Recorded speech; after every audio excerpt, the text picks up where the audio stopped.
Hello everyone, it's our great honor here to present our recent study titled Dynamic Risk Status of OSA and its Association with COPD Incidence and Progression to Oxygen Therapy. OSA is a prevalent sleep disorder, and COPD is a leading cause of global morbidity and mortality, which imposes a significant economic and social burden. According to the GOLD 2024 guidelines, OSA is a significant comorbidity in patients with COPD. The relationship between COPD and OSA is complex. Most studies have focused on how OSA affects COPD outcomes.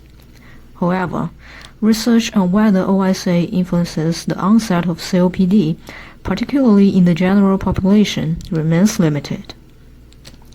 So we used the HRS cohort to prospectively analyze the impact of OSA risk and COPD. Participants' OSA risk was assessed using the Style-Bound questionnaire. Changes in OSA risk were evaluated by comparing baseline and following-up assessments. COPD incidence and progression were determined through self-reported physician diagnosis and the use of oxygen therapy.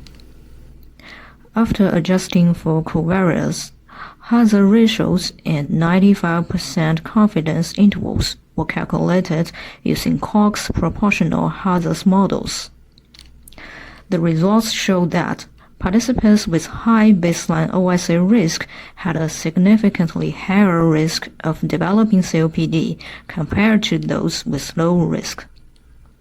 However, no significant relationship was found between baseline OSA risk and progression to oxygen therapy. Besides, participants whose OSA risk decreased had a lower risk of developing COPD.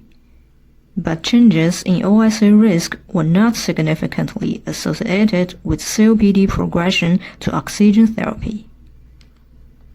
The conclusions of our study are that OSA risk and its changes are associated with varying risks of COPD. Progression in OSA risk increases the risk of COPD, while improvements in OSA risk reduces it. Thanks for your attention, and we look forward to your feedback.